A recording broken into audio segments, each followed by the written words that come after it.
Hello दोस्तों, आज की वीडियो में जानेंगे औरंगजेब की बेटी जैबुनिसा का दिल छत्रपति शिवाजी महाराज के ऊपर आया था। चलो इस वीडियो में ये जानेंगे क्या थी इन दोनों की प्रेम कहानी, क्या सच है और क्या झूठ है। इस वीडियो के अंत तक जरूर बने रहें और जो न्यू यूजर है प्लीज सब्सक्राइब कर दे। चलो वीडियो शुरू करते हैं। जैबुनिसा भले ही औरंगजेब की बेटी थी, लेकिन उनका व्यवहार उनके चाचा दारा सिक्को की तरह था। शिक्षित, सांस्कृतिक, खूबसूरत और उदार। औरंगजेब को संगीत से जितनी ज्यादा नफरत थी, जैबुनिसा को उतना ही लगाव था। 12 मई 1966 को तारीख जब आगरा किले के दीवाने खास में मुगल बादशाह औरंगजेब और छत्रपति शिवाजी की मुलाकात हुई। दरबार भरा हुआ था, छोटे बड़े रईस बैठे हुए थे। यह वो समय था जब मुगलों की ताकत अपने चरम पर थी। औरंगजेब अपने शाही दरबार में शिवाजी का इंतजार कर रहा था। तभी जयसिंह का पुत्र राम सिंह दरबार में शिवाजी को लेकर पहुंचा। शिवाजी के पहुंचते ही दरबार में सन्नाटा छा गया। दरबार में सबकी नजरें शिवाजी पर थीं, क्योंकि वो वही शख्स थे जिन्होंने मुगल साम्राज्य का विरोध करने का साहस किया था, मुगलों को चुनौती दी थी। लेखक बाबा साहेब देशपांडे अपनी किताब the deliverance of escape of Shivaji the great from Agra में लिखते हैं कि मुलाकात के दौरान औरंगजेब ने शिवाजी को एक तय दूरी तक आगे बढ़ने का आदेश दिया। शिवाजी आगे बढ़े और बादशाह को 30,000 रुपये नजराने के तौर पर भेंट किए। 3 बार झुककर सलाम किया। यह पहला ऐसा मौका था जब शिवाजी ने किसी अन्य धर्म के बादशाह को सलाम किया था। मुलाकात के बाद उन्हें निम्न श्रेणी के ओहदे वाले लोगों के बीच बैठाया गया। मुलाकात से पहले जयसिंह ने उन्हें बताया था कि दरबार में कैसा व्यवहार करना है और उच्च ओहदेदारों के बीच बैठाया जाएगा। लेकिन शिवाजी यह बात समझ गए थे, उन्हें जानबूझकर अपमानित किया जा रहा है। उन्होंने अपमान को बर्दाश्त नहीं किया और गुस्सा जाहिर कर दिया। ऐसा करते ही वहां हड़कंप मच गया। मुगल बादशाह औरंगजेब ने शिवाजी को बाहर ले जाने का आदेश राम सिंह को दिया। इस पूरी घटना को दरबार में पर्दे के पीछे बैठी औरंगजेब की शहजादी जैबुनिसा देख रही थी। जैबुनिसा को पहले ही दरबार में शिवाजी के पहुंचने की खबर मिल चुकी थी। वह शिवाजी की बहादुरी के किस्से सुन चुकी थी और उन्हें देखने की लालसा के साथ दरबार में पहुंची थी। उस वक्त शिवाजी की उम्र 39 साल और जैबुनिसा 27 वर्ष की थी। जैबुनिसा भले ही औरंगजेब की बेटी थी, लेकिन उनका व्यवहार उनके चाचा दारा सिक्को की तरह था। जैबुनिसा ने ही अपने पिता औरंगजेब से शिवाजी को दोबारा दरबार में आमंत्रित करने की बात कही। बादशाह मान गया। शिवाजी को दरबार में आने के लिए संदेश भेजने का काम जैबुनिसा ने किया। शिवाजी दरबार में पहुंचे।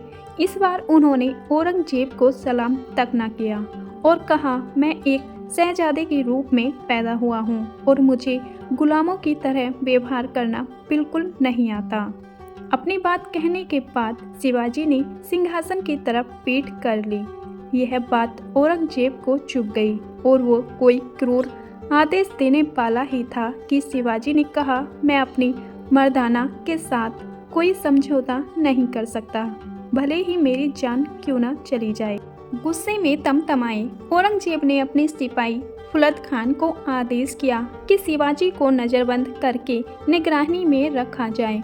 ऐसा ही हुआ, लेकिन कुछ समय बाद ही शिवाजी औरंगजेब के सिपा सलारों को चकमा देकर फरार हो गए। औरंगजेब को शक था कि इसमें जैबुनिसा का ही शिवाजी की मदद की होगी। चलो दोस्तों, जान लेते हैं जैबुनिसा की प्रेम कहानी कैसे शुरू हुई थी। शाहजहां और मुमताज महल के प्रेम के किस्से बच्चों की जुबान पर रहे हैं। यही इन दोनों की छठी संतान और तीसरा बेटा था औरंगजेब, जिसे एक क्रूर मुगल शासक के नाम से भी जाना जाता है। औरंगजेब की बेटी जैबुनिसा को पिता की मर्जी के खिलाफ मोहब्बत करना भारी पड़ा और आखिरकार दिल्ली के सलीमगढ़ किले में 20 साल तक कैद में रहने के बाद उसने यहीं दम तोड़ दिया। इतिहासकारों के मुताबिक 2 दशक तक वह किले में कैद रही और शेर और शायरी को दिल बहलाती रही। सन 1707 को उसने यातनाओं के चलते दम तोड़ दिया, लेकिन मरने से पहले ही कृष्ण भक्त के नाम से जानी जाने लगी। इतिहासकारों का कहना है कि जैबुनिसा ने किसी कार्यक्रम के दौरान बुंगदुल्य महाराजा छत्रसाल को देखा तो वह उसको अपना दिल दे बैठी। यह बात औरंगजेब को नागवारा हुई, क्योंकि महाराजा छत्रसाल को वह अपना दुश्मन मानता था। औरंगजेब ने फटकार लगाकर जैबुनिसा को चुप करा दिया। राजा छत्रसाल मस्तानी के पिता थे।